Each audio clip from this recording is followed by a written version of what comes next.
You're deep in the woods on a remote back road, a dirt trail, or a campsite, and you see it. A massive figure that's too big to be a human. Your mind tells you that it can't be there because it's a creature from legend that isn't supposed to even exist. Your heart is pounding so hard you can hear it in your ears. Your hands are shaking, and you don't know what to do next. In this episode of Offroad X Files, we're going to give you a practical, step-by-step guide on what to do during and immediately after a Sasquatch encounter. From documenting evidence without contamination to finding the right people and organizations who will take what happened to you seriously, because your encounter isn't just a story, it could be the key to scientific discovery. Welcome to Offroad X Files. I'm your host, Jimmy Tungate. Welcome to episode 5, so you've seen a Sasquatch, now what? Now that we're 5 episodes deep into this subject and we've talked about first-hand encounters, including my own, Sasquatch in the Old West in Texas to the present, witness reports, overlanding in the search for Sasquatch, and most recently, the house, trailer, or RV slap phenomenon, and who's there. All of this got me to thinking, what happens after an encounter? Maybe you had a Class A encounter where you saw the creature up close. Maybe you had an experience that could be explained by the presence of Sasquatch, like walking around the outside of your tent in the darkness. You're filled with a mix of awe and sometimes terror. The most critical moments are the ones that happen immediately after the encounter. This is where you can turn a wild story into a credible account. So before you do anything else, remember, safety first. First, let's start by saying, there is no credible evidence that a Sasquatch will attack you. That doesn't mean it won't be scary or even terrifying. Trying to stay calm and remembering to breathe and not lock your knees is going to be key. Failing to do that can lead to passing out and could create a more dangerous situation and potential medical emergency. So take a deep breath because a calm mind is the key to remembering details. Do not approach the creature. Maintain your distance and don't run towards them. This is a large, unknown hominid and its intentions are a mystery to us. While I don't think they want to hurt you, running towards one, or especially a juvenile Sasquatch, could create a dangerous situation if you come between them and their mama. Make your presence known. There are many reports where a Sasquatch is involved in an activity like eating or crossing the road and may not even notice you at first. Depending upon how close you are and how comfortable you feel, if the creature hasn't seen you, you could quietly announce yourself to avoid a sudden startling encounter, or you could just walk away. If you decide to stay, do something like clear your throat or maybe even say hello. Many reports indicate that a brief staring session could ensue, and the creature will either walk or run away at some point. Be aware of your surroundings. Where there's one Sasquatch, there's likely to be others you haven't seen yet. A common tactic is for one Sasquatch to catch your attention, while others move away or maybe even flank you. Once again, to my knowledge, this has never resulted in an attack on a human, but it's used more to intimidate you, and is usually followed by them pacing or following you out of an area. These are all best case scenarios. What if the worst happens and you panic or the encounter becomes threatening? My best advice would be to start praying for divine intervention and slowly and respectfully begin backing away from the creature to try and de-escalate the situation. Don't make any sudden movements and always keep the creature in your sight. Keep moving backward until they disengage or you're at a safe distance and the encounter is over. It's now time to become a field researcher. If you're able to get a photo and all this excitement, awesome. In addition, it's time to gather contextual and physical evidence. Begin thinking like a detective and treat the area like a crime scene. Timestamp everything. What was the date, time, specific location, GPS coordinates? These are all critical to be able to return to the area for further research. Also, make sure before sharing any pictures that you strip them of any metadata, such as those GPS coordinates, so others are unable to find the area, and that could lead to undesired consequences. You'll also want to document any sounds. Did you hear anything unusual before, after or during the encounter, like a deep vocalization, a whoop, a tree knock, a sudden unnatural silence. Also, if you're going into an area with the intent of having an encounter, make sure you have a recorder running as soon as you open the car door. Sometimes knocks or vocalizations are heard right away. Personally, I use a Tascam DX7. I'll add the links and the setup to a blog for this episode on my website. Next, you'll want to document any smells. Did you note any strange odors? Was it a musky, foul smell like a wet dog, death, or rotten eggs? This is really common in many reports. Now let's talk about documenting and collecting evidence. Joining me on Offroad X Files to help us dig into the proper way to do this is my special guest, David Zigan. David Zigan is a certified latent fingerprint examiner and certified crime scene technician with more than 2 decades of service as a peace officer in the state of Georgia. He is currently assigned to a crime scene investigations unit in the North Metro Atlanta area, is a graduate of the prestigious National Forensic Academy in Oak Ridge, Tennessee. David has testified extensively as an expert witness in latent fingerprint examinations and crime scene processing. In addition to his investigative work, he serves as an instructor, consultant, and verifier for multiple agencies with specialized expertise in fingerprint analysis, bloodstain pattern analysis, shooting incident reconstruction, and crime scene reconstruction. Lastly, David has written a book called Casting Bigfoot Evidence, a Guide, which breaks down the process to correctly cast prints in all kinds of strata and conditions. Welcome to the show, David. Thank you. If somebody has just had an encounter or seen a Sasquatch, what should they do to first start the process of documenting and collecting evidence? Well, I think the first thing that we have to do is adjust our mindset, right? Because quite honestly, that's going to be, for some people a traumatic experience, maybe even for me. But the way I like to think about it is if you're sports oriented, the old baseball thing of what am I going to do if I get the ball? What's my next step? Pre-planning it in your head. Right.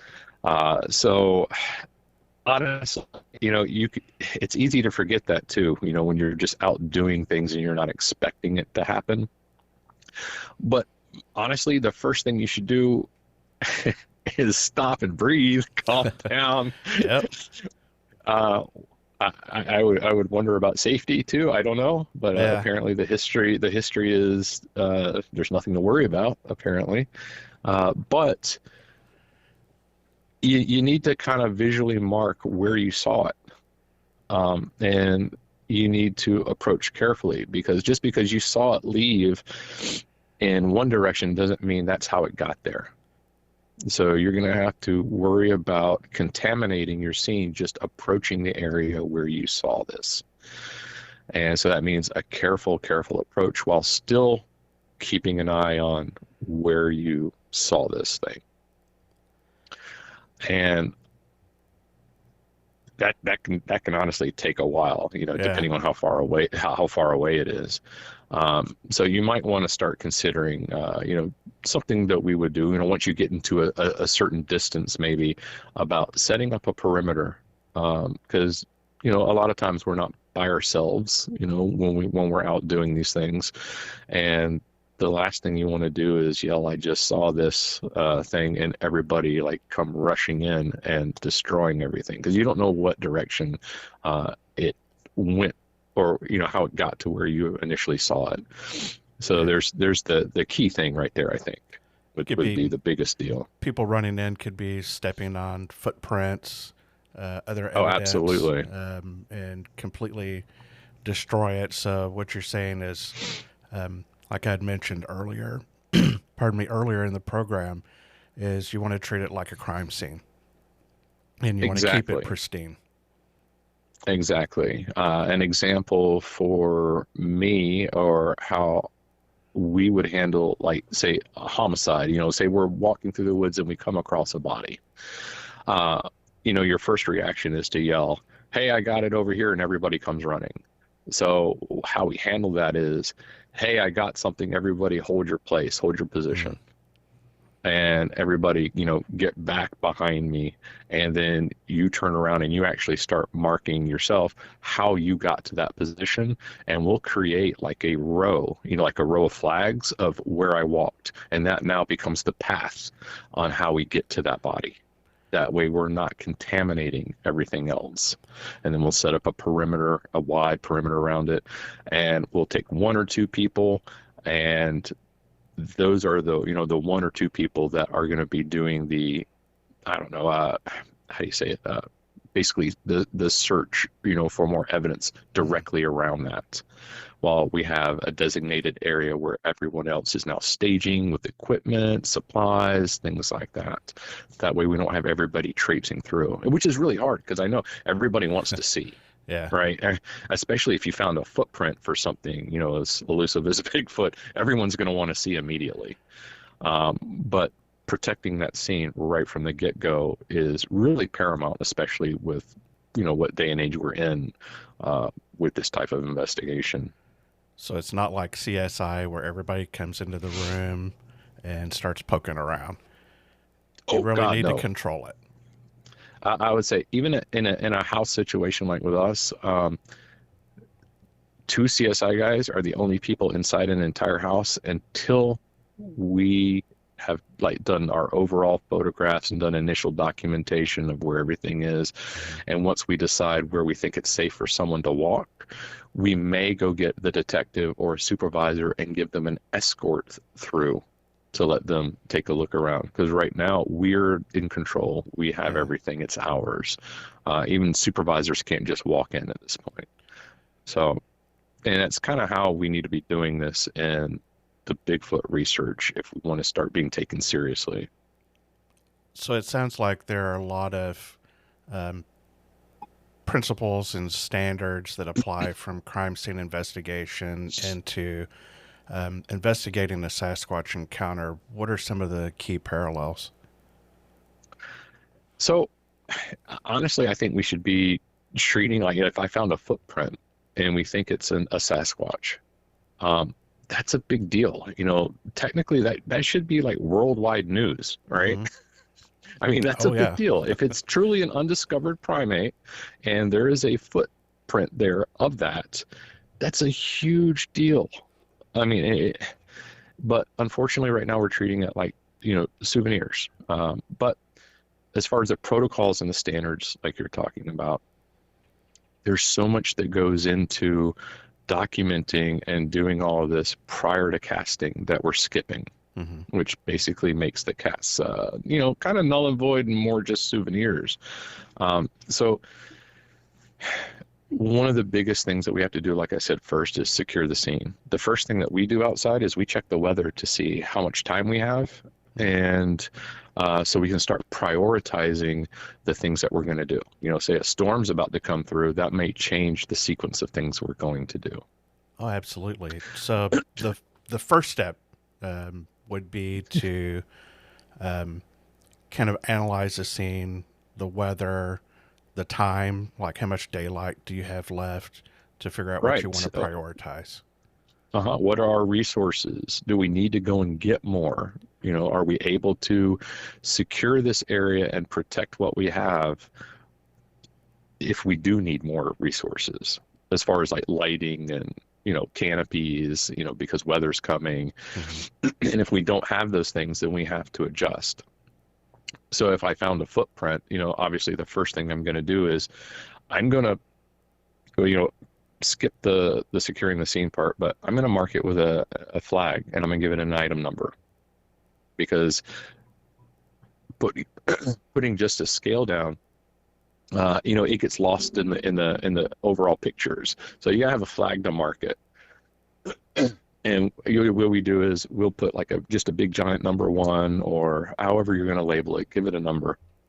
And the number is important because you're going to be referring to that number in your report if you find other evidence, because you're going to have to start, going in sequence.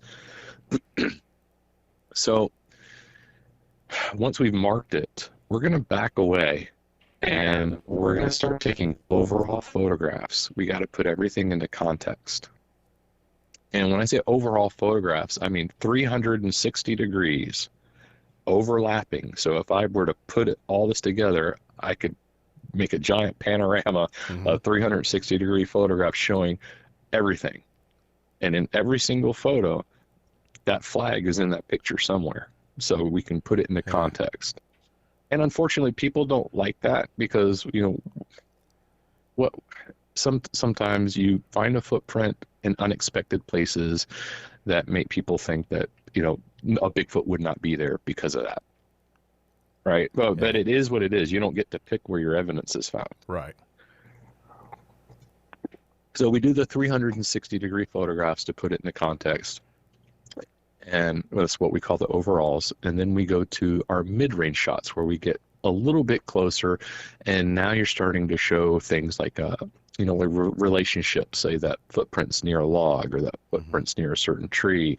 And you do the same thing, 360 degrees, showing everything. And then we move into our close-ups. And here's where I think we're failing. We are taking a couple pictures of mid-range shots, and then we're taking a couple, pictures of the close-ups. But those close-ups aren't being done properly. I'm seeing some start to change, but overall, I'm still seeing pictures that are taken at an angle, or the camera needs to be parallel to the surface, and that footprint needs to take up the entire frame with a scale, and it needs to be parallel. And the reason behind that is if your camera is even at an angle, even if you have a scale there, and I have some pictures that can demonstrate this. Say your scale's at an angle, and someone like me comes along and says, hey, I want to measure this. If I take like a section of the, say 10 millimeters at the top of the scale and then 10 millimeters at the bottom of the scale, they actually appear to be different sizes. So if I apply that 10 millimeters to measuring the footprint and then apply the other one, I get two giant distorted different measurements. It's not accurate. Even if there's a scale there, it does no good to actually do measurements based off the scale because the picture's not parallel. I mean, the camera's not parallel. Gotcha. Didn't you do a video about that? Maybe. I think you did. I'll find the link, or if you have the link, if you'll send it to me, I'll include it in the show notes on the website and the blog. Okay. Yeah, recently I gave a presentation where I demonstrated that and showed the differing measurements. But I think I said it needs to be parallel in the video, but I don't think I gave like an actual example of what could go wrong. So, I mean, even in my world, when we're doing this, even after that initial close-up photo of the entire footprint, we'll go down inside the footprint and take more pictures of the interior in case there's details there. What about? I'm sorry. Go ahead. Go ahead. What about using like a Scaniverse or a 3D scanner? Okay, so that's a loaded question. So Scaniverse is a no-go. Okay. Right. There are other applications out there, and honestly, it's slipping my mind. There's two that are actual detailed enough and capture.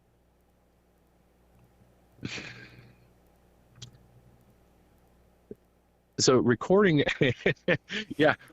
these footprints, with LiDAR, you have to have something with LiDAR.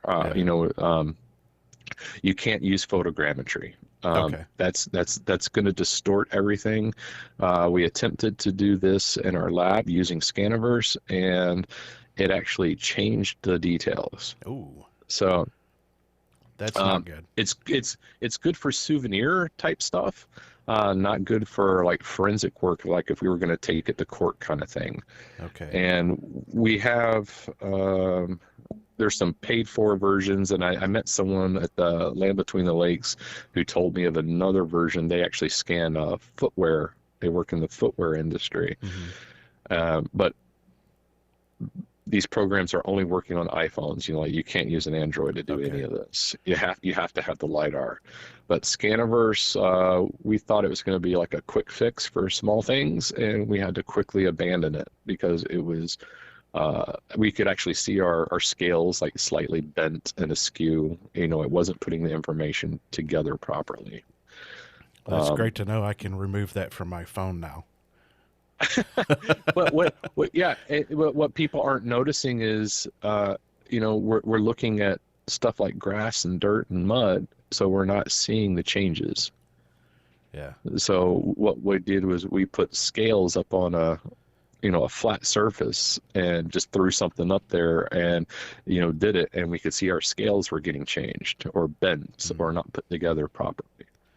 So that meant what we were scanning was happening the same thing to them. You know, even though it looked really good, you're like, wow, look how cool, it looks really cool, but now you can't trust it. So while there can be some distortion in photographs are still probably the best method and are accepted in court. Yeah, photographs, unless you're using you know what, I'm gonna look it up right now. There's it's a paid for app, and it actually has been proven in court or used in court and tested, and it's called Recon 3D. There it is. 3D. Yep. Made by some crime scene guys, and it's a paid for kind of thing. You can pay for like so many scans or whatnot, but again, only utilized through iPhones because they're the only things that have the LiDAR. But interesting. But yeah, Scaniverse, almost. Recon 3D, and there's another one apparently that I was unaware of, but those are the ones you're going to have to use if you want to do it correctly. But the thing is you're not wrong.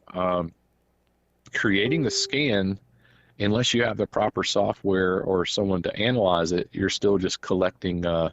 You're collecting data, which is good, but for analysis purposes, that parallel picture and getting close-up pictures are still going to be the standard that's being used for actual forensic analysis right now. Okay. So, David, you've been talking about the angles are crucial and the scale. What kind of scale do you recommend using? I use ABFO scales. They're, like those, they look like little L scales, a little L shaped.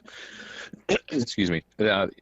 So I have all different types. And the first thing I do is I bought a bunch from Amazon, and because they were huge, and I was like, hey, if I ever find a Bigfoot footprint, this thing's like 18 inches long by like 9 inches. You're in the neighborhood. Right? I was like, got it. But the first thing I did was I verified the measurements on it, because I got it from Amazon and it didn't, come as like a certified thing. So I verified that it was actually, to scale, so I can use it. But I prefer it doesn't have to be, it could be anything as long as you verified that the measurements are accurate. I prefer millimeters because we start getting into measuring small things like possible dermal ridges or stuff like that. We're getting into, like sub-millimeters there. So it's much easier to work with if you got something with millimeters. Now, we can do conversions. It's just a pain in the butt. But we really should be, if we're looking at scaling things, and there's nothing wrong. You can use multiple scales, to say, hey, look, I found a 16-inch footprint, to make it easier to show people. But then you need to drop in something with millimeters if we're going to actually do some forensic analysis on anything. And that would be to measure the depth of it? So what I'm going to be looking at is not just depth. Depth is a whole different beast. Okay. You need a different way to measure depth, and that's going to be at the end of your photographs, because you're going to have to touch your your impression to measure. Yeah, you're going to have to touch it to. But we're going to be looking for And this is why the you can learn so much from the inside of the footprint. And I think this is, uh, I don't know why this hasn't been happening, honestly. You can see different distortions. You can see movement. You can see the pressure points. You can see compression. Sometimes people mistake dermal ridges for the compression, what we call compression wrinkles. Mm-hmm. When something presses down into the substrate, and right on the edges you see so when it got squished, it creates little lines. So you can see where it's actual movement, which will help prove that it was something organic that made this, not something that was stamped, all kinds of things. You can see even tell which direction they were pushing off from. Maybe they were turning, and it'll help give you maybe they were about to turn and go left. And now you can say, oh, well, they were actually going that way now.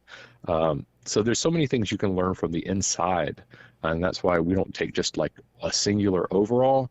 We'll actually get down in there and start taking closer pictures of the insides with scales too. That way we can put them all together, see if we can learn something. Sometimes you see stuff you didn't initially see while you were out there on the scene. And that brings up to the point of while you're doing this, you need to control your lighting. Harsh, overly, the sunny days can really wreak havoc on trying to take pictures. It's better to have a shady day, Yes. honestly. That way you can use a flashlight to what we call oblique lighting, side lighting, to bring up the shadows of any features that are inside the foot impression. And if you're going to do that, also consider that when you create these shadows, those shadows could be covering up other features. So you got to still do the 360-degree photographs, Yeah. from everything in case that is true. Because later, when it's always later, when you're looking at the photographs where you discover and see things, right? You're like, crap, I didn't see that when I was out there. Thank God I took all these pictures, right? So I'm a photographer, and Uh-huh. lighting is the biggest challenge for, I think, any photographer. Mm-hmm. And I much prefer cloudy, gloomy days over sunshine Yes. days. Sunshiny You days. can control the light. Oh, it is so ridiculously hard to get a really good picture of, say, a mountain scene on a sunny day, versus the dramatic cloudy day where you can use a circular polarizing filter and really bring out the gloom in the clouds. Just love it. But I also, because I'm a photographer, I carry lighting with me. So So I could set up one. a little scene light next Mhm. to, and they make portable ones. So, and I'm not saying everybody needs to carry this kind of gear out there. We're talking more about you've intentionally gone out to have an encounter, you're finding evidence, maybe not so much the person who's out hiking and has had an encounter. Maybe they're really scared. They want to go look at the footprint or whatever, but they're not prepared to do this type of analysis. So I'll tell you, I carry a pack with me when I'm exploring for just in case, and it Mm-hmm. has all my forensic stuff, and it all fits inside a tiny day pack. And two of the most valuable tools that I carry in there for just in case is, believe it or not, I found this on Amazon. It's an umbrella that you can wear on your head. Yep. All right, so it literally goes out to like 2.5 to 3 feet wide. I mean, it's diameter. I mean, it's width, total width. Yeah. So I can use this thing to create shade for my close-up photographs, or I can set it right over top of the footprint in case it starts to rain, and I can protect Nice. it. So I have that piece of equipment in there, and it's tiny. It's like a little hand, it folds up to a tiny, like a little handheld umbrella. And then the other thing I have in there is a mechanic's flashlight or mechanic light.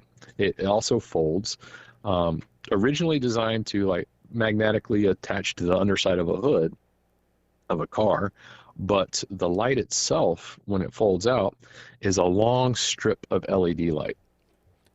So I literally can just set it down in the shade.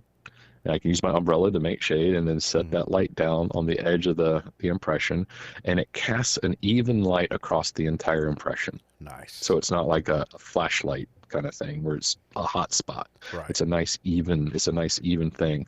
And those are the two main things that I like to carry inside that live inside that pack. Mainly because we've been doing the same kind of thing in crime scene. We carry like an actual giant umbrella, to create a shade. You open it up, you set it down. Now you're casting your shade, and I pull out my light, and boom. Sunlight is not my problem anymore. But yeah, we actually carry umbrellas for that exact purpose, for footwear impressions. We create shade, and then we control the light.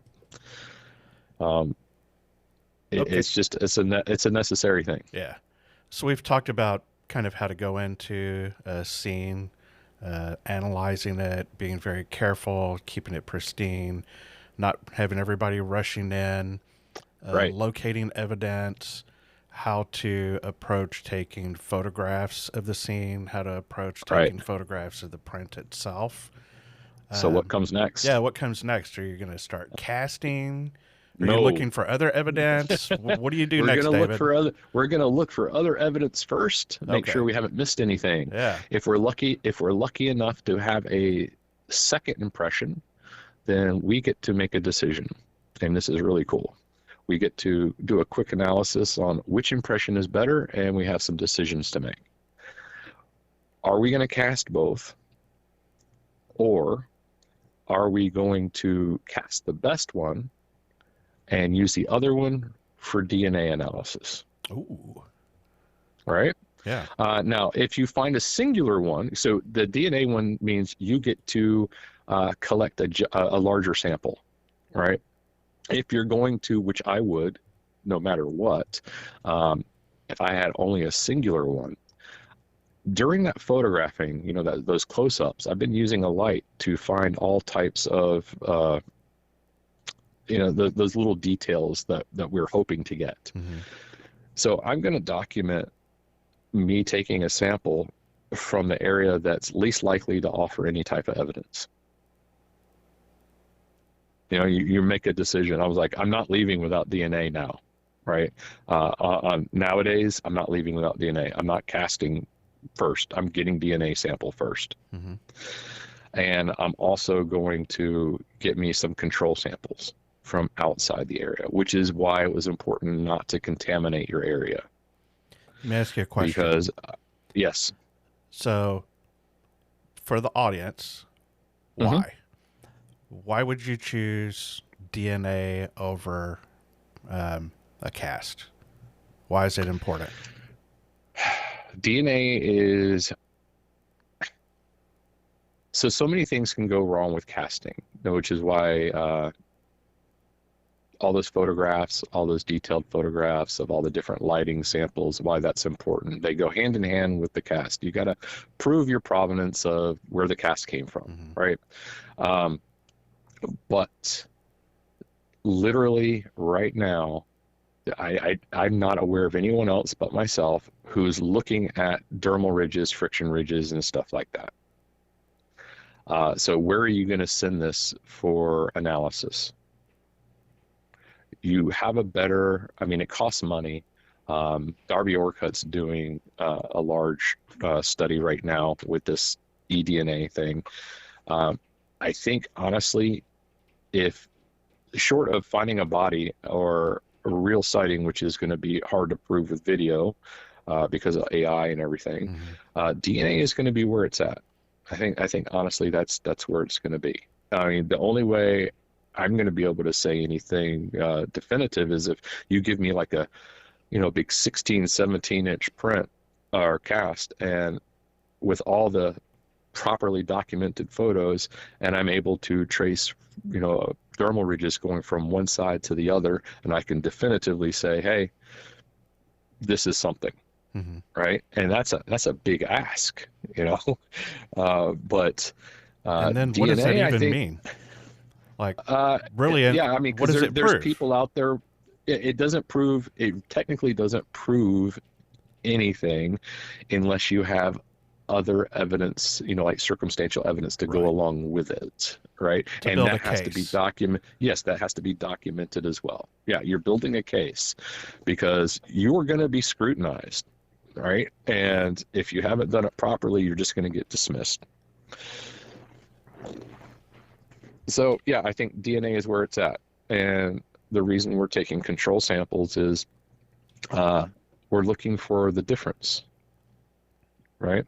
You test the samples outside the impression, you test the sample inside, and hopefully you can find some DNA that doesn't exist on your control samples. You're looking for that difference. The problem that I think, and I think a lot of people don't understand with submitting DNA for analysis in the Bigfoot world, is what's actually happening behind the scenes. And when you submit DNA for analysis, honestly, they're just submitting them to known animal databases, right? So it's almost pointless to submit DNA to these labs and stuff like that, because what's happening is they're just going to go, yep, I extracted DNA, I submitted it into the database of known animals, and it came back as unknown. So what happens is when you get the results back, it comes back as unknown. And the reason it's coming back as unknown is because the database is just of known samples. Right. It's just nothing to built, compare and it to. There's nothing to compare it to. And to be truthful, there's like 5 different of these databases that science is using, and they're not all interconnected, and they don't all have each other's data. So that's a problem too. Yeah. And then I had somebody, at the LBL, the camp out that I went to, they were talking about some hair samples and how it was sent off to a lab and that it came back as unknown primate.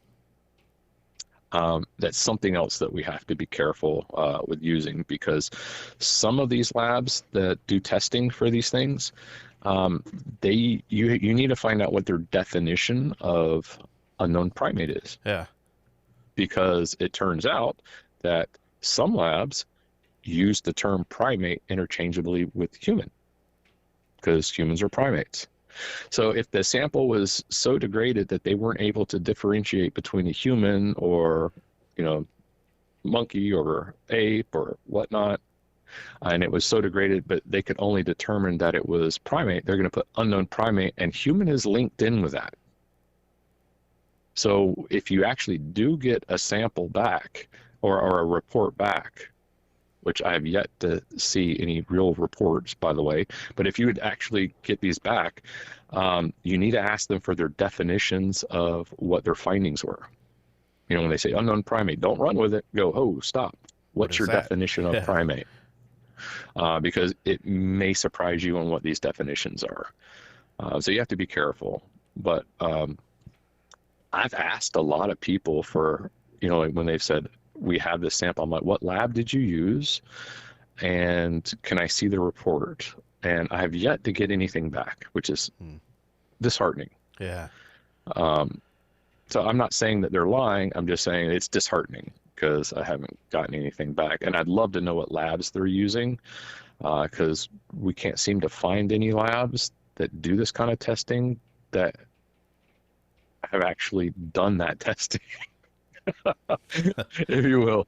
Darby has reached out to so many different labs trying to find out, have you done testing, for this and this? And everyone's saying, no, I haven't gotten anything. So we're trying to figure out what labs have been utilized. People keep saying stuff's being tested, but we can't figure out who they are. So that brings up the question that if we go through the trouble to gather the evidence, but there really isn't a place to send it, is it that we're building archives of eDNA or DNA evidence to submit at a later date? So right now, it's a great question. Right now, I would get in contact with Darby Orcutt out of North Carolina. He actually is taking samples, and he has the means to store it properly as well. Nice. And honestly, it's not that hard to store DNA. Throw it in your fridge; it'll be good for a couple years, right? but you just got to worry about, contaminating it. Yeah. So, but they got those sub-zero freezers that they're putting the stuff in, and they're holding it for years. And he's actively saying, "Hey, send me what you got." Um, they're doing a thing where they're actually doing full sequencing of this DNA, which is a different approach than just getting, extracting and saying, hey, I have a profile and submitting it to a database and it coming back unknown. They're actually doing like full sequencing to basically build it out, which takes forever and a lot of money. So they can try to figure out what this DNA actually is. So that's it's a novel new approach, and it's very expensive and time consuming, but they have a grant where they're using, students in their studies to do this. So it's actually a good step in the right direction. So he's saying, send me your samples. Now, if anyone sends samples, don't get upset when you don't hear something right away. They got a big workload, right? It's going to take time. Also, they have to prioritize off of, remember, it's money and it's funding. Yeah. So they're gonna have to prioritize on what they think is the best possible evidence that they're receiving. So it's got to be collected right. Talking about chain of custody. What was the story behind it? Are you credible? And that will actually, and rightly so, depend on what gets tested first. I think it'd be great if they could do some kind of Kickstarter. I mean, there's Kickstarters out there for films and stuff about cryptids. Why not have a Kickstarter for DNA research to do it correctly? But I'll get a link to Darby to include in the show notes for everybody. So if you do get something, that you can send it to the right person. Yeah, absolutely. I'll go ahead and tell you. Excuse me. As far as sending him hair samples and stuff like that, I think at this level, and I could be wrong, but I think at this level for them, they're only I'm not going to say they're only accepting. I don't want to speak for them, but I think what would go first for them is going to be something with a root or the follicle, the bulb at the end, something they can extract DNA from. Because I don't think they're doing mitochondrial extraction from the actual hair shafts. I think that's a little beyond what they're willing to spend and do right now. So if you've kind of previewed it yourself to see if it has that, then by all means go ahead. But yeah. I wouldn't honestly expect any answers back if it doesn't have that. So okay, so we were talking about how to extract a DNA sample from the footprint, and I think we should also so let's finish that up, and then let's talk about as you're going through the scene, what if they find a hair sample caught on a branch? Like, what's the best way to collect that without contaminating it, and what should they not do? Okay, yeah. So for the soil samples, there's nothing wrong with using a plastic bag, right? I mean, like an unused Ziploc bag, a clean bag. I have taken the extra step of like deconning my little plastic bags and then put them inside a deconned plastic bag. That way, when I pull them out, I know dude. I would expect nothing less. I know that they're good, right? Yeah. So I actually did these plastic bags by putting them under that what they call the blue germicidal light, right? If you leave it under there for like an hour, which is overkill, it'll degrade and kill every bit of DNA that's in there. One of the misconceptions that people have is rubbing alcohol. They think sterilizing something with rubbing alcohol. Yeah, that kills viruses and germs and stuff like that. We actually use rubbing alcohol to preserve DNA. So that's not actually gonna help you. Good to know. Yeah, so bleach, that's going to be your number one. Your 10% bleach solution to water, kill everything and everything. That's what we use to decon everything. But I use it sparingly because I don't like that white residue that it leaves sometimes. Yeah. But honestly, that's your best method, minus that germicidal light, that blue light you can buy on Amazon. And a quick safety note: you should not run that for a long time within your like close to your eyes, because it's going to hurt your eyesight. Yeah, I bet. It is a safety thing. So I usually I use it, and I put it in the room, turn it on, and leave the room. Right. Gotcha. And then come back, turn it off, and that was that. Unless you have it inside an enclosed case. But so that's where I put my soil samples in. How do you You can extract also it? How do you get it with a out of the footprint?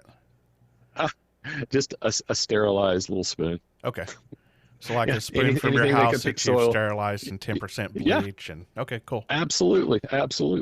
I use the plastic ones, from like takeout. Uh-huh. Yeah, I just use those. Okay. Something super simple. Everything has been sterilized. I go ahead and tell you, everything has to be, and Yeah. it's kept inside a sterilized thing. The gloves that I use, should I find something like this, and I have prepackaged sterilized rubber gloves that I carry with me, Okay. that I've purchased, um, and I always double up. You have to double up. Because if your hands get sweaty, you can't take the gloves off. If they get if they Yeah. get contaminated, you can't take them off and on. It's hard to Right. do. So we always wear 2 pair just for that. You touch something, it got contaminated, take that top one off, put a new one on. Gotcha. So one of the biggest things I see with people like doing videos, they're putting on the rubber gloves that they just took from their pocket, right? Yeah. It does. Might as well not put the glove on. So, yeah. Everything is sterilized. The tweezers, same thing, collecting that hair sample. But don't forget to scale, photograph everything. So you found a hair, you do the same thing. All that crap you did with that first footprint, you got to do the same thing with that hair.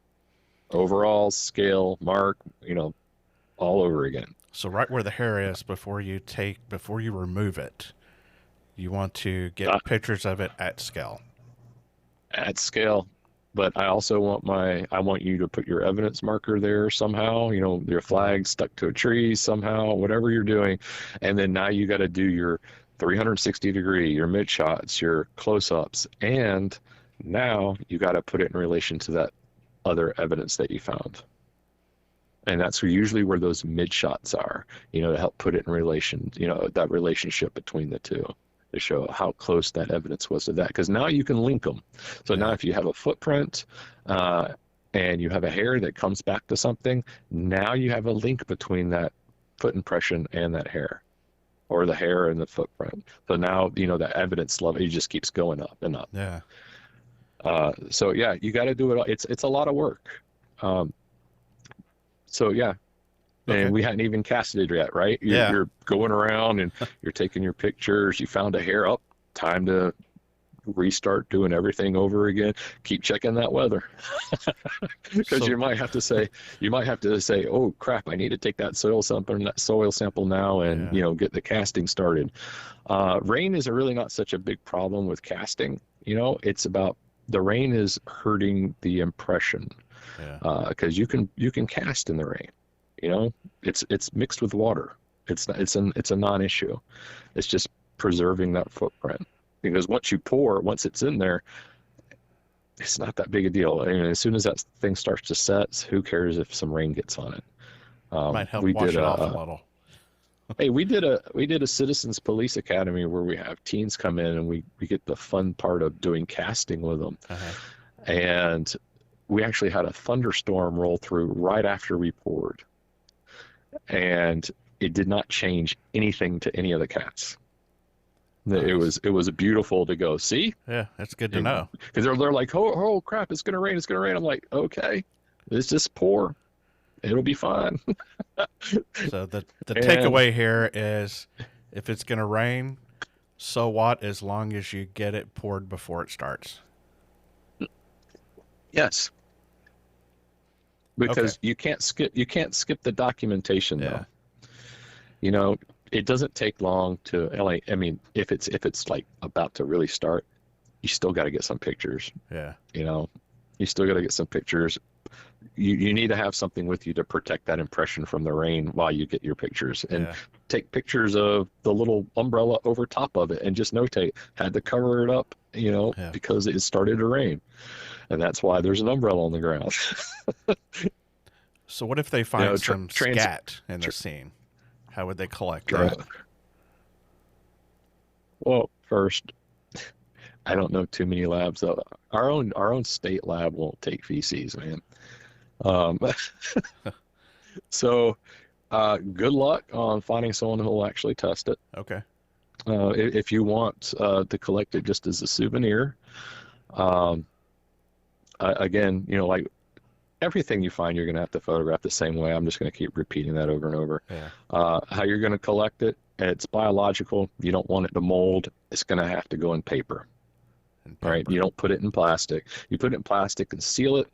That moisture and all that stuff in there is just going to start to mold, because, all those, the fungal spores that have been in the air, anything biological has to go in paper. It can't go in plastic. It can go in plastic for a short period of time, but for storage wise or collecting it and transporting it, it really needs to be in paper.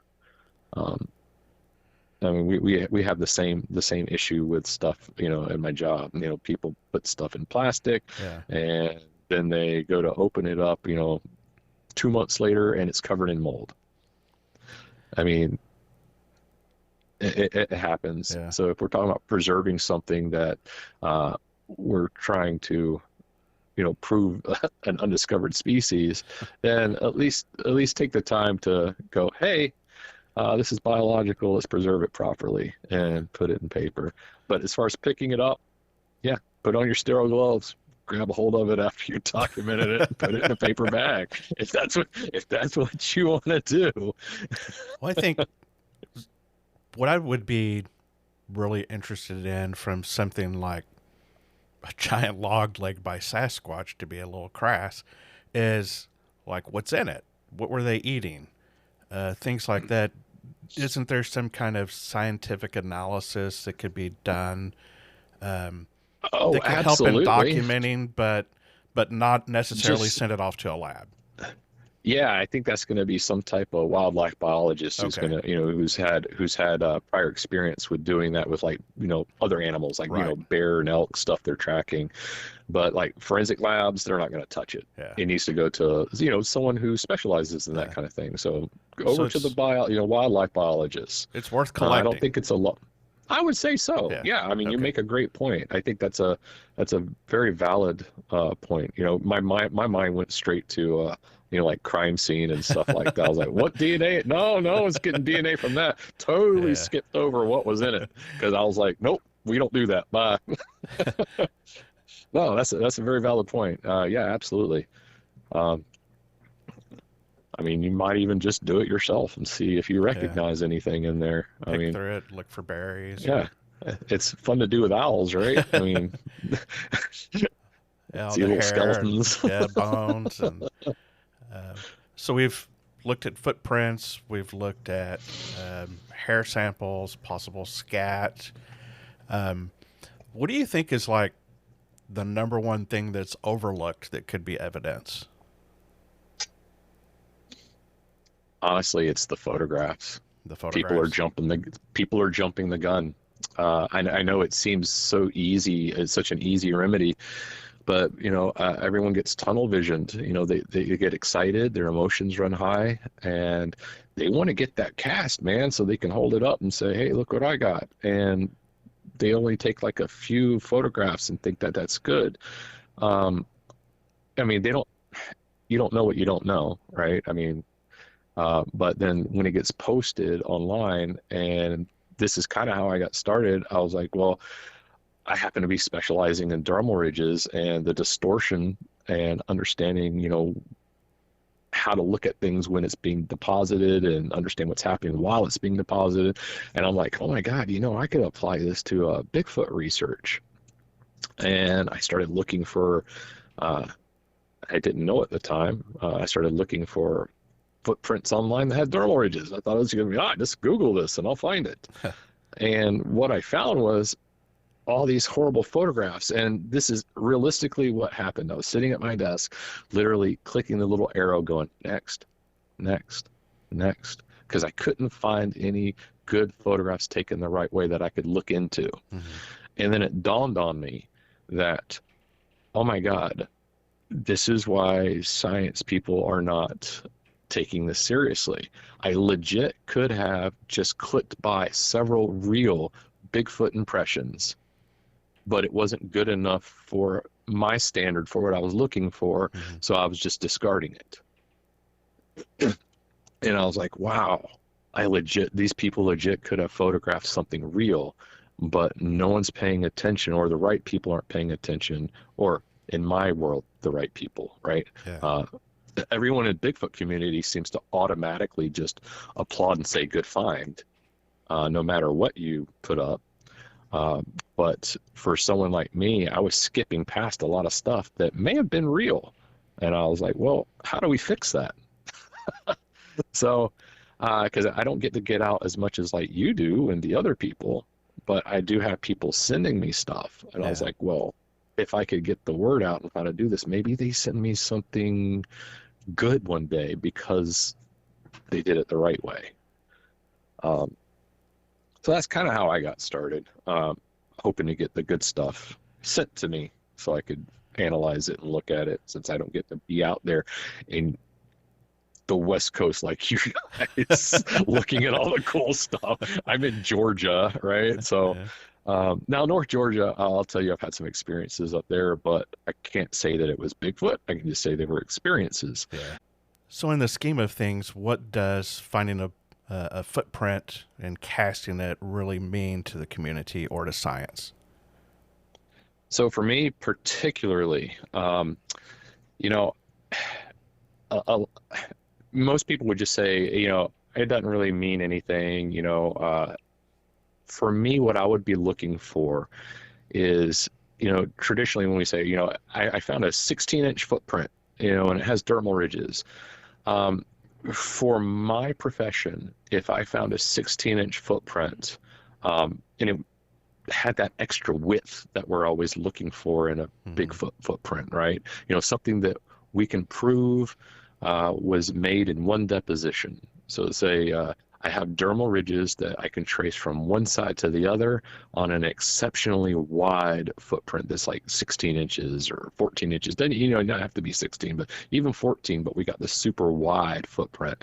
If I got dermal ridges that I can trace all the way across, I think in my world for, dermal ridges, that's a major deal, because it's either a deformed foot or there's something else out there, right?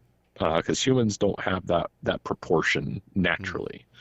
So if we had this stereotypical footprint found, Bigfoot footprint found, with the dermals going all the way across that I could legit trace all the way across, then I think that would actually mean something.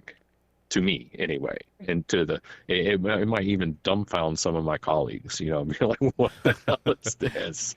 And I think it really would. So that's something that would mean something to me as far as finding a footprint. Does it absolutely prove something exists? No, but it would be a lot more credible than most. It'd lend more credibility to this, I think, if we found something like that. And I think that's why learning how to cast and pour properly is such a big deal, and having those photographs that go along with it, to prove where it came from. That's a huge deal. The provenance of evidence, the chain, and imagine having 100 of those. Oh my gosh, that would be eye-opening to science, I would imagine. Oh, absolutely. Because at that point, I mean, you now have enough data to start looking for patterns, or showing a consistent pattern, rather. And yeah, that would be phenomenal. Because right now, if you go and look at a lot of these casts that people are showing online, they vary so much. And I'm not talking about just size. I'm talking about just the structure. Okay, David, so we've collected our evidence. What's the next step? proper storage, I guess, depending on, or transport from, to and from. You got to protect your evidence. It's got to be bagged properly. We briefly hit on, is it biological, goes in paper, nothing. We don't really use plastic for anything in crime scene except for like checks and documents and things like that nowadays. Everything goes in paper. It's just safer. What kind of paper? Oh, we're talking about like paper bag kind of paper. Paper bags. Okay. That's our Okay. my slang. Our slang term is paper. It means like paper bags, paper evidence bags. So like the little snack bags, lunch size bags. Yeah, exactly. And then put that into a bigger like grocery bag or something.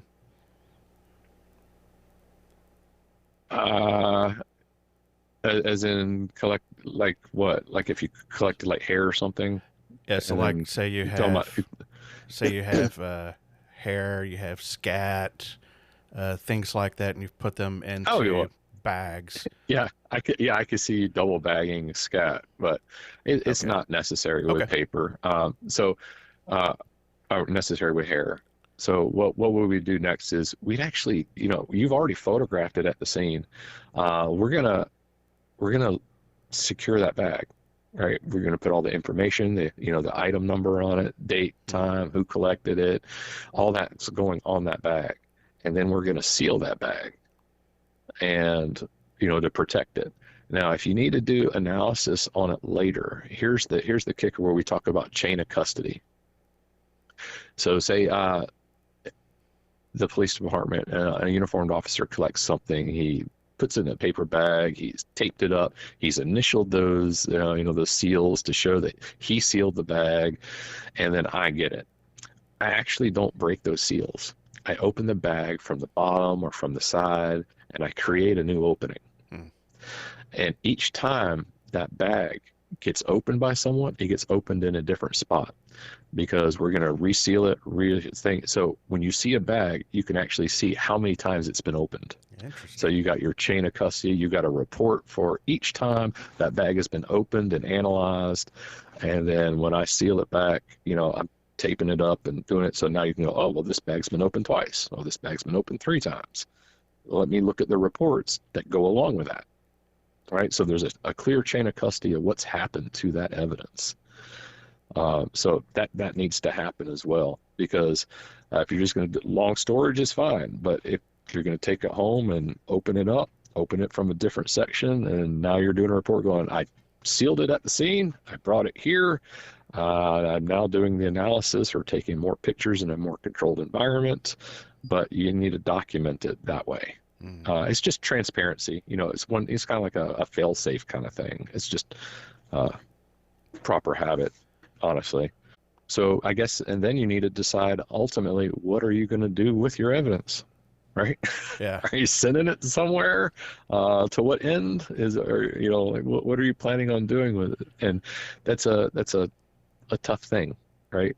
Where does it go? Were you planning on sending it anywhere? If you weren't, then I guess you don't need to do any of these steps. But to what end, right? Yeah. And all of that data, and I forgot her real name. She started a channel. She's basically a data scientist that worked for NASA. Yes. Sasquatch Data or something like that. Yep. The Sasquatch Data Project. Yes, I met her and talked with her, and I've talked with her behind the scenes. She is brilliant. Oh yeah. And she loves playing with numbers. So because I was having some of the same issues that I think we're going to be brought up here. So I've taken all these notes, recorded all this data, weather patterns, altitude, time of day, all this stuff, where it was found. What do you do with it? Right. And ultimately, we're looking for patterns to help us figure out if we have a specimen or have defined proof, an exemplar, if you will. The data is only going to be used to help us find more data. But if everyone's collecting it, not sharing it, there's no actual database for us to refer to, then we're all doing this for, I guess for ourselves. But she is a person that you can share that data with, and she is all about transparency and going, hey, look what I found out, Yeah. right? It's pretty amazing. She's brilliant. I would suggest if you have a compiled, compiled reports, and you've been able to come up with some type of way to collate it, then I would send it to her. Not only Because that, she's actually, yeah, not only that, David, but what are the labels we should be using when we collect data so that it lines up with what she's looking for as well. So like an example of this is in our report forms. I have a report form on my website where I can collect information about somebody's sighting. If we standardize that to what information is needed by large language learning models and MLL and AI to help analyze it, then we're going to get better data. They're not going to be the gaps that we see now in data. So like things like altitude, that could be something really important. What if there's a pattern of something that's occurring between 3,000 and 4,000 feet? We're not going to know that unless we have that data or that labeled. And that it was occurring at that altitude just during certain times of the year. Yeah, exactly. Right. That's why I have a form. I have several forms that I've made that I've basically modeled off the forms that I initially used when I first started crime scene. Right. I'd go to a homicide and I'd have like this 5-page thing of don't forget to get all of this. Right. And now I don't have to refer to it. But in the beginning, it was kind of like a checklist. So I created these same kind of forms for Bigfoot research. What to do if you find hair or footprint or something like that. And I went so far on it as to get past and future weather patterns. Like what was the weather like for each day for a week leading up to it, and what was it afterwards? Basically anything you can think of that later on could be used by another expert because I don't know either. Yeah. So my job is to collect as much stuff as I possibly can. And that includes like everything. And it's tedious, sometimes boring. But then when you have all of that over, lots of it, and you're able to hand it off to someone else and go, check this out. What do you think? So it's like I said earlier in the show. I created a spreadsheet of those forms too. That way I could just easily send it. A witness report could contain details that could lead to a scientific discovery. Oh, absolutely. You just need enough of it. Yes. Asking the right questions, not getting bogged down with emotions. I think sometimes I would say sometimes the interviewers of the witnesses sometimes accidentally lead and get sucked into the emotion of the witness and kind of feed that I was removing something.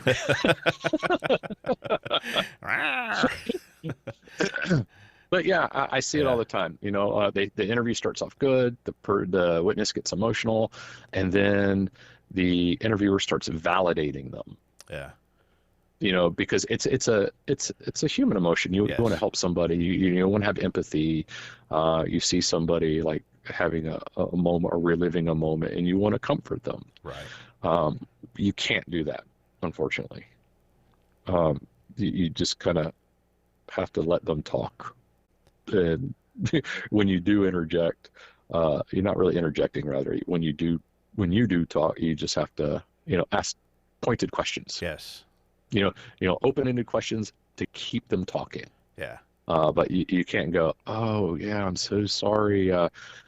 Yeah, did you? That must have been terrifying. I can't. I've been doing interviews for so long that I can't even make up the fake one now. I'm still trying to do open-ended questions. But yeah, I see it. I see it happen way too often, or not actually questioning them. there's a difference between interviewing for entertainment and interviewing for data. Basically, Yeah. that's all I'm saying. Nope, that's a great and valid point. Um, I kind of want to circle back to analyzing scenes. So Mhm. recently, and you may or may not have opinions on this, or um, have encountered it yourself or studied it. So I don't want to put you on the spot or anything like that. But recently, I was camped out in southern Washington, and across the road from where I was camped, there were some tree breaks that formed an X. Um, I went over and took video of it, showing the breaks, took some pictures. Now I realize I probably could have done a lot better job of Hmm. documenting that scene and analyzing it before traipsing off over there to look at this really cool, huge X that was there. Um, but when thinking about things like tree breaks, things that could, like, especially here in Washington, Northern California, um, specifically the Olympic Project has found what they believe are nests. So, what if you're out walking along and you come across something that you think is a tree break or a twist or something that um, could be related to like glyph type language where you feel like maybe it's trying to convey something to you, or tree structures. Like, what if there's a pile of sticks that form a teepee or something like that? How would you go about documenting that? Um, I would treat them the same way. Same way. It would be a crime scene. I'm going to rope off the area, start documenting just like I would if I found the footprint. These particular things, though, I am going to my first goal there is to figure out what was the entry and exit points from this particular piece of evidence. Mm-hmm. Am I going to be able to find a path that leads me somewhere? Maybe Am I going to footprints. find a type in it? Yeah, I'm going to try to find that. I'm also going to look at the actual, like the branches themselves. It's time to look for hair. It's time to look for possible areas or clues of where they may have touched. Like, Mm-hmm. are there tiny twigs that are, like little micro, like little twigs that have been broken Mm-hmm. along the major big branches of where, evidence of maybe where something was holding it. Gotcha. And that might be a good area to actually like cut off and take, for DNA Mm. analysis. Like something grabbed this and broke it. Can I figure out where they may have grabbed it? Are there any signs? And if so, or I think I might have an area, maybe I cut that bark off and I take it with me. you know, Yeah. like I'm not swabbing it, but I'm taking the bark and I'm Yeah. gonna go, hey, Darby, I got this. It's not a swab, but you guys figure out how to get it off. Put it in a paper bag. Oh yeah, put it in a paper bag. It's coming with me. I'm gonna, but I'm gonna look for the other signs. It's not just oh neat. And you're right. A lot of people are using this as they're photographing it and saying, "There's my evidence, my photograph." And I'm like, well, did you look for hair? Did you look for disturbances in the ground? Yeah. Yeah, I may not have had an actual footprint, but I got an impression in these leaves. Well, maybe I take those top layer of leaves with me for DNA too. Yeah. Yeah, because if it's not a person walking through with boots, maybe it was something else like a Bigfoot. So I'm taking those leaves. We Yeah. take everything, and that's one of the things that I really wanted to drive home when we learned about when we were doing the cold case stuff is when we were talking about. I wish they would have done this during that time period. I wish they would have done that. Yeah. So now we're in an era where we're taking everything pretty much, even if it's not useful to us now. What if it becomes cold and we need it later? Or it becomes cold and some expert 10 years from now, they have a different method for extracting DNA or extracting, evidence. But we have it just in case. And it's So, proved to be fruitful time and time again where they have Yes. located a bad actor because of new technology and were able to tie them to the crime, and were either already in prison or they're now in prison because of it. No, I can give you a great example. We had a cold case, and we got this new technology for extracting DNA. It's basically it's called the MVAC system. Hmm. Uh, and what it is the best way to describe it is it's almost like a wet dry vac for DNA. Hmm. So previously you had to use a cotton swab Yeah. or cut the piece of material off and actually send that, and then they would put everything in a solution and take the DNA out. Well, now we have this awesome machine that basically is like a wet dry vac. So I can actually uh, like basically wet dry vac a whole pair of jeans, Huh. like an entire pair.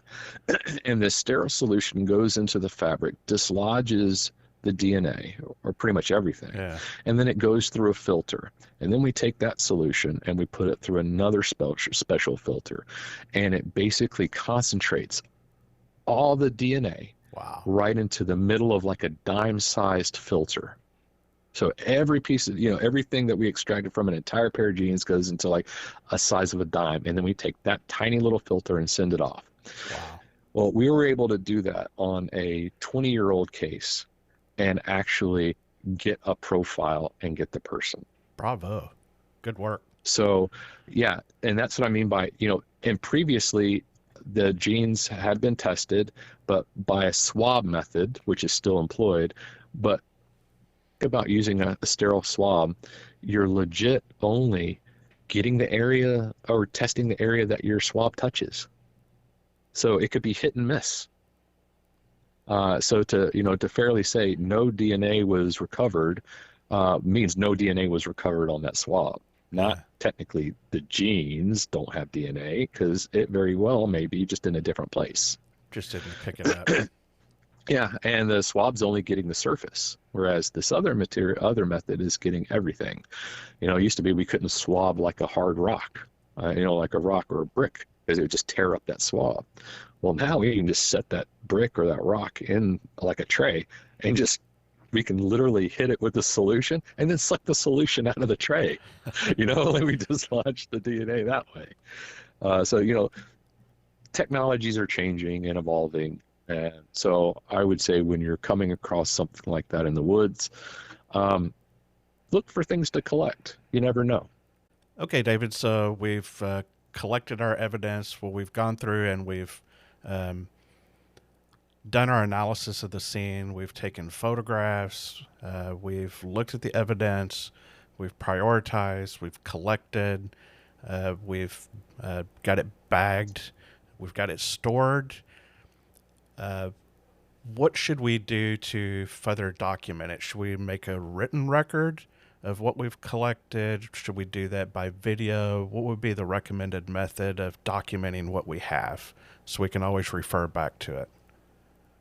Well, well, you've already photographed it out at the scene, so you already have that, Mm-hmm. and hopefully with item numbers, and those item numbers are marked also on your evidence bags or whatever mode of storage that you have should be marked on there to correspond with the markers in the photos.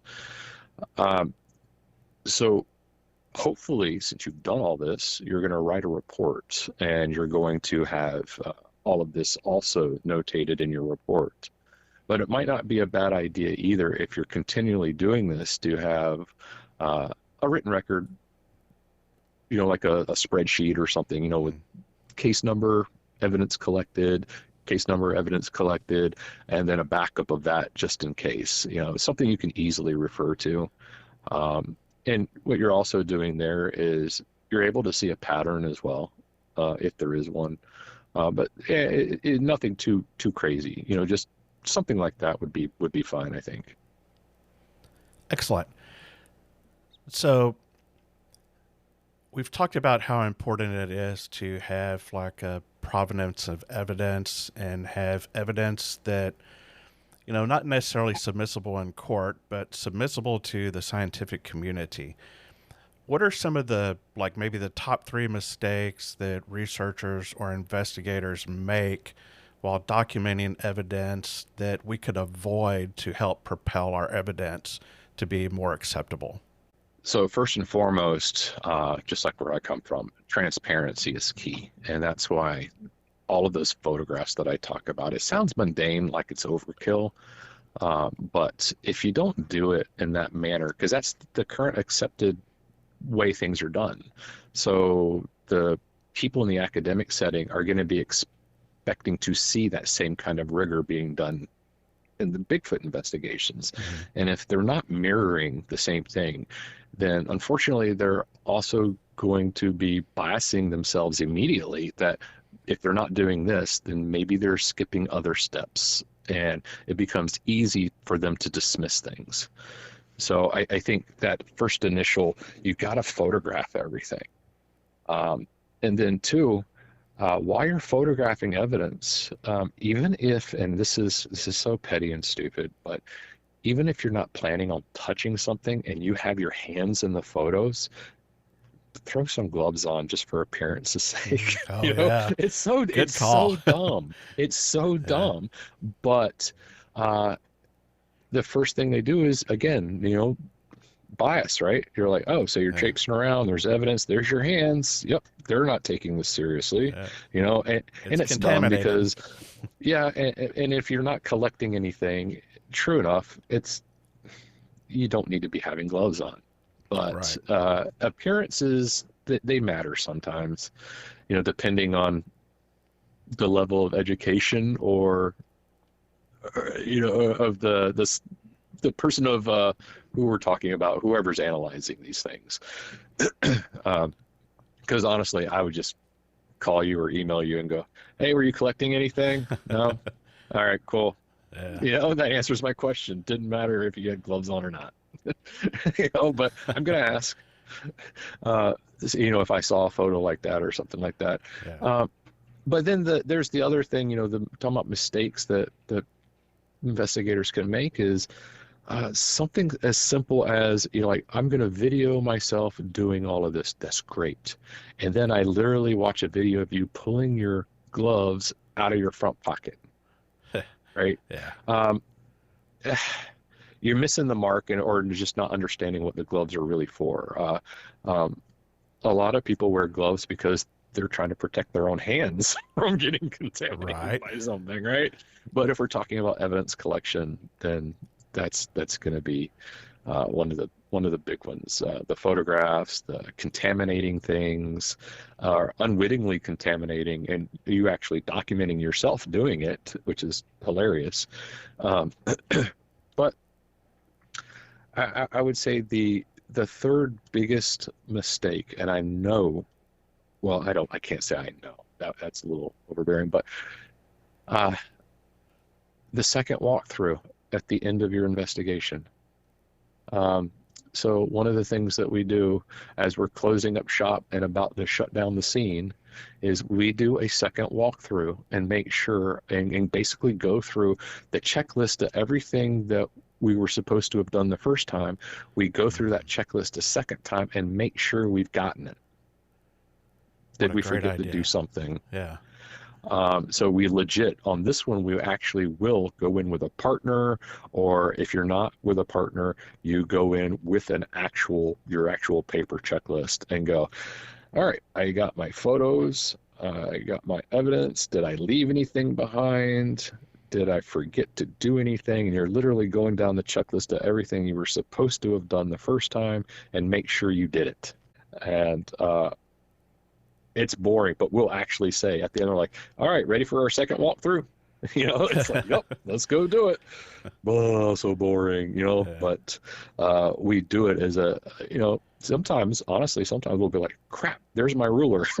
You're like stupid shit. You're like, all right, well, shoot, I forgot my scale. Oh, there's my camera lens. I left that over there. It serves two purposes. Don't forget some equipment, but also just a double check and make sure that you recorded everything. Because once you leave, you can't come back and redo it. Right. Because once you leave, now your chain of custody, basically, of your scene is broken. You come back, and now you don't know if anybody came through and changed anything, if another animal came through and changed anything. Weather changes everything. Yeah. You get that one opportunity the way you found it. So And it's critical to it, do it it the right way. yeah, you get your shot, and that's it. So that second walkthrough is very key. It's key. So you wrote a book, and we haven't really I talked did. about it yet, but want to take a minute or two at least to let you talk about your book. It's called Casting Bigfoot Evidence, a Guide. Hmm. It's available on Amazon. Is it available anywhere else where you get more of the profit from it? Like, do you sell copies Nah, yourself? I mean, I do have them, but I'm not going to take the time to mail it out. Okay. I'll be honest with you. I'm too busy. I still have Yeah. my full-time job, and Oh, yeah. um, yeah. So the book is, originally it was almost all the way written before I even really got into the Bigfoot thing. I was going to release it for the CSI people, but Uh, I thought it would be more fun for this. Based off everything that we've been talking about, and I saw that everybody seems to have a one method kind of deal. Like I use Ultra Cal 30 and I mix it this way and I pour it this way. Done. Well, unfortunately, that's not exactly. I mean, it's a good overall approach. mhm. Learn your material, do it the same way every time. I get it, but there are subtle nuances for different types of soils and substrates that can happen and can wreak havoc and play a role in whether you get good dermal ridge detail or no dermal ridge detail, Mm. depending on what kind of substrate you have. So I wrote a book, and basically the first, several sections of it is about what we've been talking about. And the subsequent chapters are basically a chapter on each type of soil or substrate. So like an entire chapter designated to dry sand, one to wet sand, one to clay, one to mud, one to oversaturated, like water inside the thing. So each chapter is how to cast in that environment and some of the tips and tricks and pitfalls and how to fix it or get the best result you possibly can from that scenario. So this is something that probably every Bigfoot researcher or investigator should have with them out in the field to be able to So refer to. I made it small and didn't go super scientific, so it could just easily fit into a backpack and take with you if you want quick references and stuff like Nice. that. And at the end of every chapter, it has a quick little section, like a general step-by-step instructions kind of thing.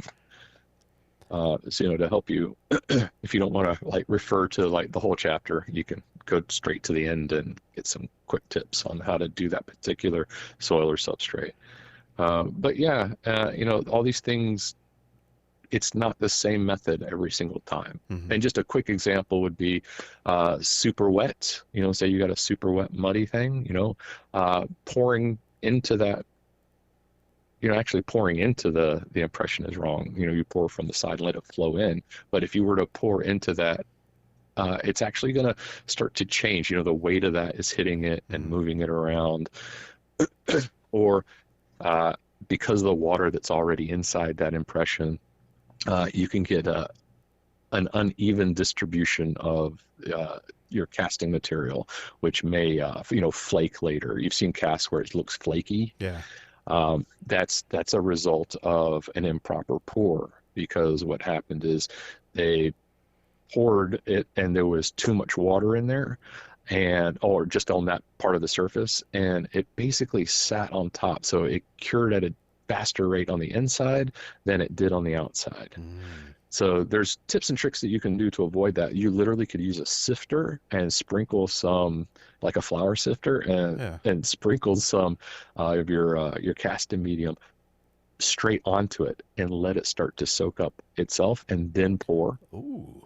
Or you can actually your mix not as runny as you normally would and make it slightly heavier, which is why it's important to pour from the outside in.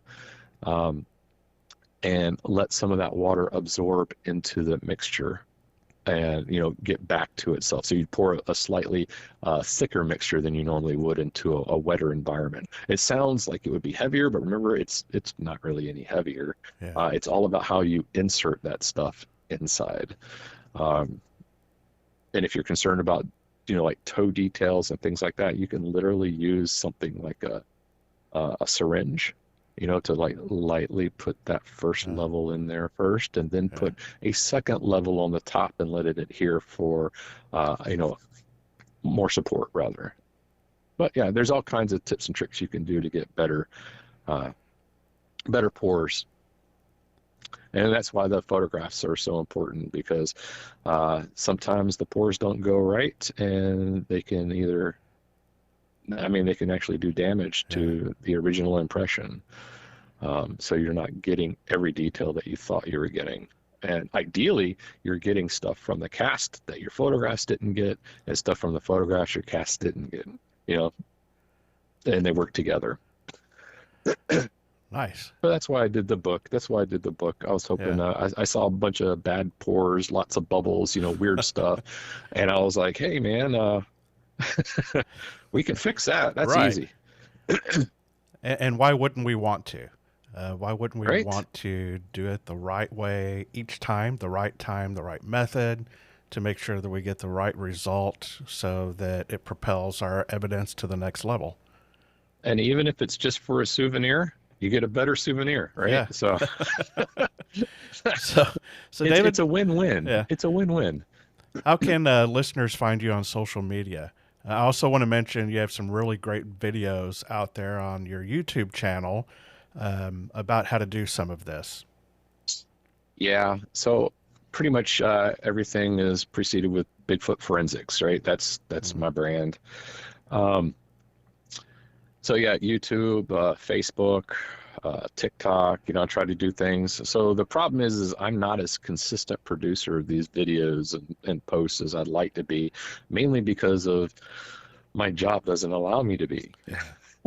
So I'm about to start vamping that up, because I've been putting a lot of effort into a second and third book, and that's nearing an end. So that's really good. It's going to be right up your alley, man. It's going to be called the New Bigfoot Standard, and it's about collecting evidence the right way. Everything we've basically been talking about prior to casting, and all the different methods and methodologies, tips, tricks, things like that. And the other one is more of a research thing. People, that argument of, if Bigfoot exists, why haven't we found the bones? Right. So yeah, this book is called The Missing Bones, the Missing Bone Problem or whatever. I hadn't really decided on a title, but the book's pretty much written. So it takes you step by step on what happens to bodies and bones and things like that when they're left out into, in the wilderness and different conditions, and how fast they break down, and that exact methodology, what happens, to the disarticulation and the scattering of the bones due to, scavengers and predators and Porcupines. Exactly.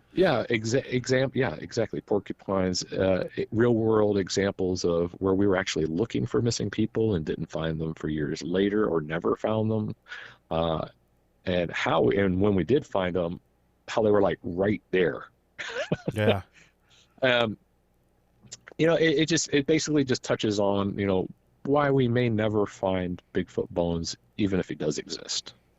If there's somebody out there that knows, I think it's probably you, having received your training at the body farm. I mean, that's what that's all about. Is what happens to corpses, or what happens to people when they die.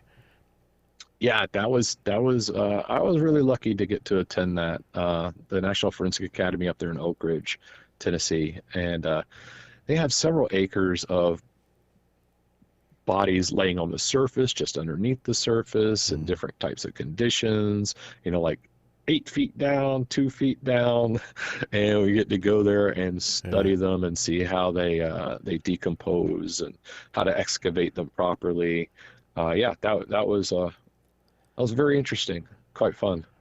Well, definitely be So looking forward to your next couple books. I just ordered your other book. I was waiting to see if there was a way to get it from you to make sure that you got more money out of it, but uh, it'll be here Monday. So go ahead and order a copy, folks, on Amazon. It's I not super appreciate that. expensive. Great No, resource for you. yeah, I was trying not to. It wasn't about money. It was Yeah. about getting the knowledge out there. Well, it's definitely going to go a long way towards it, David. Really want to thank you so much for joining me on Offroad X Files tonight to talk about this super important topic that can really help take our research and investigations to the next level. I really enjoyed it. Thank you so much. Wow, David was a really great guest. Thank you once again, David, for being on the show. So now you've got your notes, your photos, maybe even a physical sample. The next step can be the hardest, and that's sharing your story. It's an act of courage because you may risk ridicule by friends and family, but you're not alone. There are people who want to hear what you experienced or what you saw. So you may be asking, why is it important? So the importance of reporting your story is when it's combined with others, it helps researchers find patterns, and that's called modus operandi or MOs. They build a bigger picture, and this is hugely beneficial to any scientific analysis. Now that you're ready to make a report, you're probably asking yourself, well, where's the best place to do that? So there's multiple outlets that you could use to file a report on your encounter or sighting. Uh, One and probably the most well-known would be the BFRO, or Bigfoot Field Research Organization. They've been around a long time, have a really good website, have a big database of reports. It may take a while to hear from somebody if you hear from them. I know that I filed a report on there a couple years ago, and Class A report, never heard anything back, so they could be overwhelmed in certain areas. There's also the Bigfoot Mapping Project, which has a couple of different maps that you can look at with all of the reported sightings. You can also file your report there. There's also local groups. Check Facebook, Instagram, TikTok, Google. There's probably a local group in your area of researchers that would be very keen to hear your story and maybe go out to the area. So hopefully you got those GPS coordinates so you can find it again. There's also a report form on my website at www.offroadxfiles.com where you can file a report, and you can also remain anonymous if you choose to. There's also podcasts like Offroad X Files that feature stories and provide a supportive platform. Some of my personal favorites are Bigfoot Crossroads, Bigfoot Society, Sasquatch Chronicles, Bigfoot Eyewitness Radio, Sasquatch Experience, and last but not least, Bigfoot and the Citizen Scientist podcast. So we've talked about a lot, but there's something that I don't want to get lost in the minutia, and that's your mental health. Sometimes sightings can be traumatic, depending upon the kind of experience you had. I know that I had trouble sleeping alone for a good while, especially out in the forest in my rooftop tent. If you're feeling anxiety, depression, anything like that, I would encourage you to seek professional help. If it's causing, significant stress, anxiety, anything like that, folks, this is a legitimate response to seeing something that defies explanation, that you've probably been told your whole life doesn't exist, and then suddenly there it is, right there, front and center, and it can be quite a mind-blowing experience. Thanks for tuning in to episode 5 of Offroad X Files. Tonight we talked about what to do if you ever come face-to-face with Sasquatch, how to stay calm, protect yourself, and turn your encounter into credible evidence that can help researchers and investigators. A big thank you to my guest, David Zigan, for sharing his expertise on documenting and preserving potential evidence in the field. Remember, your story matters, and it could be the missing piece that helps unlock the mystery. If you've had an encounter, head over to offroadxfiles.com to share your experience. And don't forget to subscribe so you never miss an episode. Until next time, stay safe out there, and remember, out there in the dark between the trees are the questions and the answers.